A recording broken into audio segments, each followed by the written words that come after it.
पावसाच्या अभावी पावळ केंदूर परिसरामधील गावांमध्ये पाण्याची भीषण समस्या निर्माण झाली आहे। अशा परिस्थितीमध्ये दीर्घकालीन पाणी योजनाऐवजी या भागाच्या चारही बाजूने वाहणाऱ्या कालव्यांमधून तातडीची आणि पूरक पाणी योजना राबवून पाणी पुरवठा करावा अशी मागणी या दुष्काळग्रस्त भागामधून केली जाते।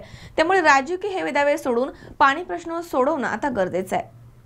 पावसाअभावी पाबळ केंदूर परिसरातील गावामध्ये अतिशय बिकट परिस्थिती निर्माण झाली आहे। येथील विहिरी, तळी, विंधन विहिरी आणि थिटेवाडी बंधारा कोरडा पडलाय। त्यामुळे यापुढील किमान 8 ते 10 महिने किमान जनावरं जगवण्यासाठी आणि पिण्याच्या पाण्यासाठी तातडीचे प्रयत्न होण्याची आता गरज निर्माण झाली आहे। अशा परिस्थितीमध्ये दीर्घकालीन पाणी योजनेऐवजी या भागाच्या चारही बाजूने वाहत असलेल्या कालव्याच्या माध्यमामधून एखादी तातडीची पूरक पाणी योजना अस्तित्वामध्ये येण्याची मागणी पाबळ केंदूर भागामधून होतीये। या भागाला वरदान ठरलेला थिटेवाडी बंधारा 1 वर्षांपूर्वी भरला होता, तर या बंधाऱ्याचे पाणी 8 महिने टिकतं। मात्र यावेळी तब्बल 12 महिने उलटूनही पाऊस पडला नाहीये। त्यामुळे पिकं जळून जात आहेत। जनावरांना जगवण्यासाठी शर्थीचे प्रयत्न करावे लागणार आहेत। या बाबतीमध्ये दरवेळी 3 महिने कसेबसे पार केले जात असताना यंदा पुन्हा 10 महिने कसे काढायचे असा प्रश्न उभा राहिलाय। त्यामुळे शेतकरी चिंताग्रस्त झाले आहेत। काही दुष्काळग्रस्त परिस्थिती निर्माण होण्याची शक्यता आता दिसू लागली आहे। दरम्यान या भागामधील लोकप्रतिनिधींनी याच पाण्याच्या भांडवलावरती सतत मतं घेतली आहेत, मात्र पाणी प्रश्नाकडे दुर्लक्ष केलंय। याचीच मोठी चर्चा सध्या सुरू आहे। त्यामुळे आगामी निवडणुका त्यांना अवघड जाणार आहेत अशी देखील चर्चा पाबळ केंदूर परिसरामधनं रंगू लागली आहे। त्या पार्श्वभूमीवर परिसरामधील कालव्यांमधनं किमान पूरक योजना मार्गी लावावी लागणार आहे, अन्यथा नागरिकांचा संताप अनावर होईल यात शंका नाही।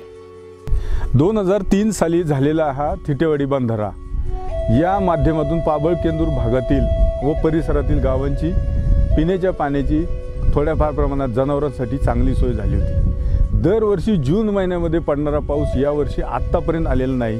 दरम्यान आता पुढच्या जूनपर्यंत तब्बल 1 वर्ष इथं पावसाचा तपास नाही आहे आणि त्या माध्यमातून आता शेतीची तर वाट लागलेलीच आहे, परंतु जनावरं कशी जगवायची हा येथील शेतकऱ्यांपुढे मोठा प्रश्न उभा राहिलेला आहे। आणि त्या माध्यमातून उद्या सरकार जर टँकरच्या माध्यमातून लाखो करोडो रुपये घालवणार असेल तर या ठिकाणी किमान तात्पुरती व पूरक एखादी योजना परिसरात वाहणाऱ्या अनेक प्रकारच्या सगळ्या सीमेवर असणाऱ्या कालव्याच्या माध्यमातून एखादी सोय करून दिली गेली तर किमान 8-10 महिने या शेतकऱ्यांचे नक्की जातील।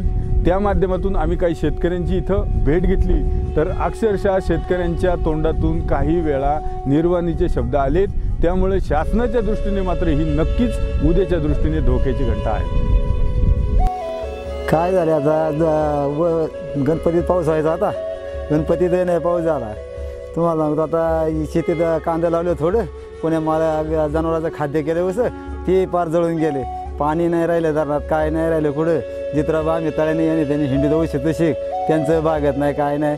प्यायला पाणी बागावा, जित्राबा गाळा निघत ते हाय वदिले गाळा तिच्यात हे नाही। आता काय करायचं वर्षभर, काय आम्ही काय हे करणार आहे का?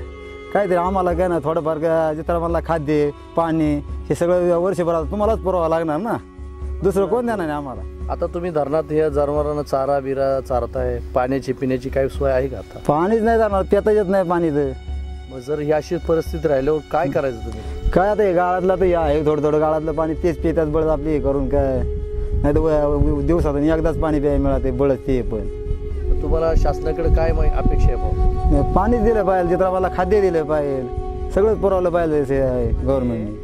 पण साहेबांनी आपल्याला धरणात कुणी चारही बाजूने इकडून 5 किलोमीटर आहे, तिकडून 5-6 किलोमीटर पाणी खांच्या धरणात पाटातलं पाणी जरी धरणात सोडलं तरी चित्राबाला प्यायला पाणी मिळेल। बुवादी तळे धरण आहे, ह्या धरणामुळं टिपका नाही। 4 महिन्याच्या मागं पाऊस व्हायचा तर झाला नाही, पण आता इथून पुढली तरी तुम्ही सोय करा आमची जनावरांची माणसांची पिण्याकरता, एवढंच आमचं म्हणणं आहे। बाकीचं दुसरं काय नाही, नाही तर फाशी घ्यावून मरायचं काम, जनावरं कोणी घेत नाही, मरायचंच काम आहे। पाण्याची सोय व्हायला पाहिजे जित्राबा करता पिण्याकरता।